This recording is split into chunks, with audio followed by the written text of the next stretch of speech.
हाँ तो बच्चों, हमने 4 फीचर तो पढ़ ही लिया है, वो आपने अच्छी तरह से समझ लिया होगा। ओके, कोई भी डाउट हो मुझे कमेंट करना बिल्कुल ना भूले उसमें। ओके, अब हम उससे आगे उसको रीइशू, क्योंकि हमने बाइक जब छीनी थी तो बंधुवर दोबारा बेची भी थी, यानी कि रीइशू की थी। उसी तरह से हम अब शेयर्स को रीइशू कर रहे हैं। अब रीइशू करने की यहां पे ना 3 केसेस बनेंगे। क्यों? 1 लाख की बाइक है, सस्ते में तो बिकेगी, ये तो नॉर्मल सी बात है। हो सकता है कुछ चमत्कार हो जाए, वो 1 लाख से ज्यादा में बिक जाए तो प्रीमियम पर हो गई, और 1 लाख पर ही बिक जाए तो हमारी बल्ले बल्ले, हम तो खुशी होएंगे। ठीक है, तो हम 3 केसेस कर सकते हैं इसमें। तो 3 केसेस क्या होंगे? केस फर्स्ट, केस फर्स्ट में यदि हम उसको पूरे पूरे में बेच रहे हैं, पहले हम पूरे पूरे की बात करते हैं, यानी कि re issue of shares at par.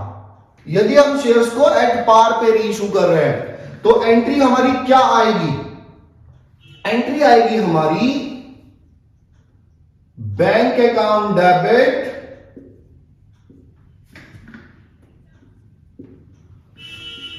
To share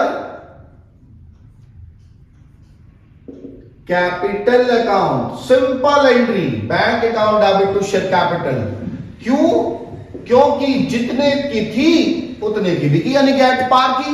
इसका मतलब है हमने 1 लाख की बाइक 1 लाख में ही बेच डाली दोबारा भी। ठीक है? अच्छा, अब बात करते हैं केस सेकंड की।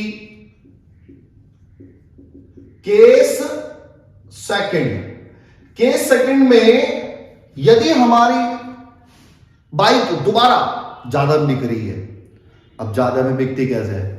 क्या दिक्कत है? वो बाइक ना अक्षय कुमार की थी, अक्षय कुमार से छीनी थी हमने। तो आपको पता है, सेलिब्रिटी का नाम किसी चीज पे जुड़ते ही लोग बाग तो उसको करोड़ों में खरीदने को तैयार हो जाते हैं। तो भाई वो बाइक हमने, अक्षय कुमार जी ने पैसे नहीं दिए, हमने छीन ली वापस।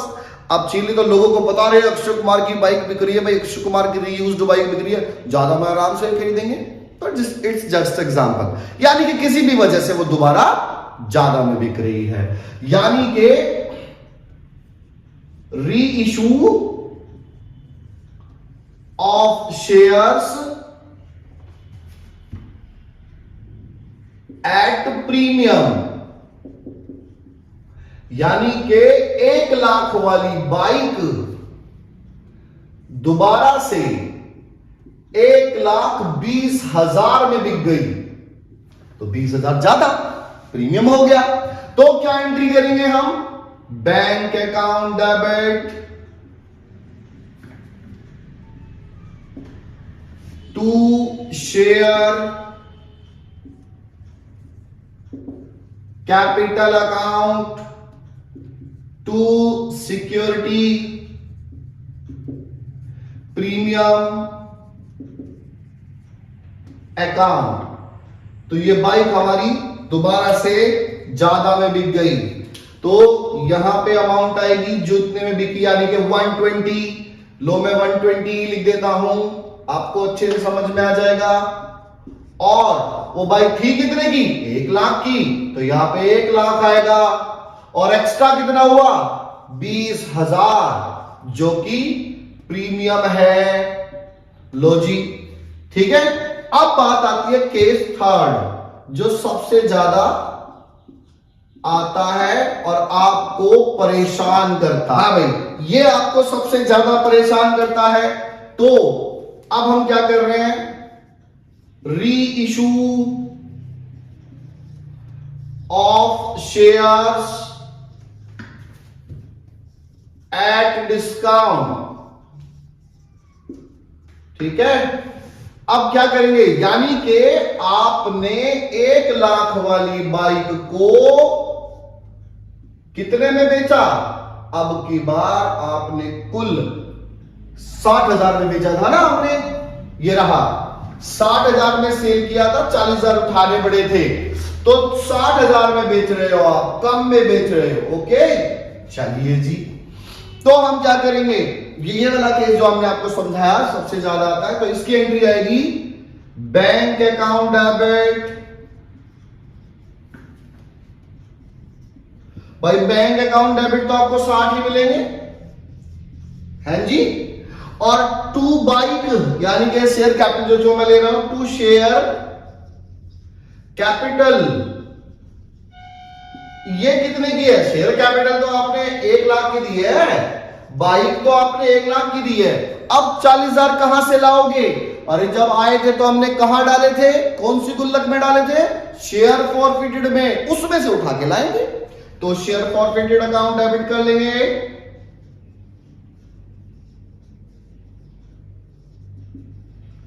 शेयर फॉरफिटेड अकाउंट डेबिट, कितना? 40,000 रुपए। हाँ जी, ये हुआ।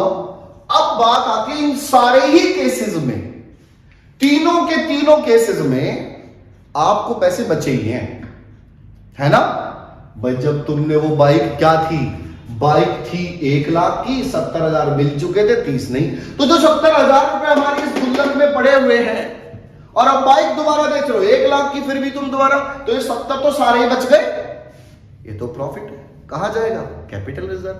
दूसरे केस में आपने 1 लाख वाली को 1,20 में बेच दिया और 20,000 फालतू में ही बेच दिया, तो 70,000 फिर भी बच गए। क्लियर?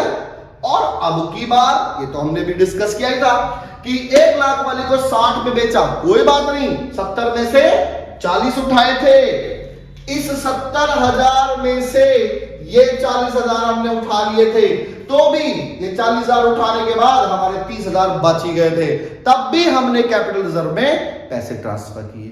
तो यानी कि एक्सेस फॉरफिटेड अमाउंट कह सकते हैं। तो इसमें एक एंट्री बनती है जो आपका मेन आंसर आता है, तो मैं उसके लिए एक एंट्री कर देता हूं, for excess forfeited amount transferred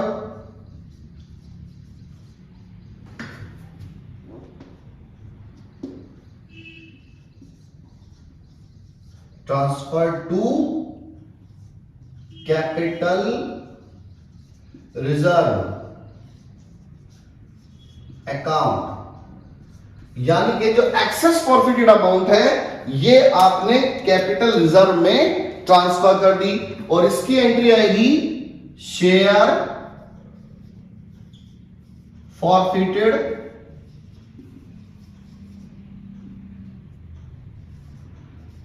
account debit to capital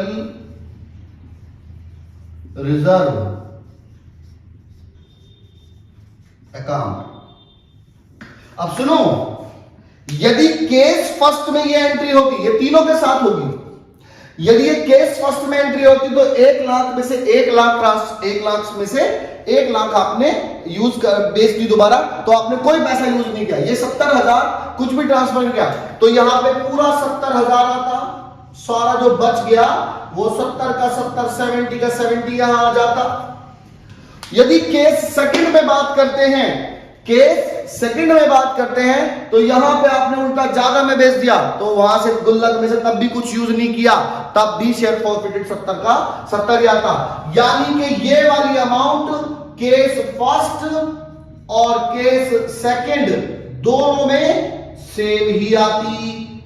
okay, लेकिन अगर केस थर्ड आता है तो वहां पे आपने क्या किया, 60,000 में जब बेची तो 40,000 उठाए, कहां से? शेयर फॉरफिटेड से 40 उठाए, तो वहां पे 30,000, शेयर फॉरफिटेड में से 40 उठाए तो आपके 30,000 बच गए, तो यहां पे आता 30,000 रुपए, यदि केस थर्ड होता। आई थिंक ये आपको क्लियर हो जाना चाहिए, ठीक है। यदि किसी को कोई किसी भी तरह की कोई प्रॉब्लम आ रही है तो वो मुझे दोबारा पूछ सकता है, ये केस थर्ड में आया, ठीक है। यदि किसी को भी किसी तरह की कोई प्रॉब्लम आ रही है तो मुझे इसके बारे में आप कमेंट करें, पूछें, ठीक है।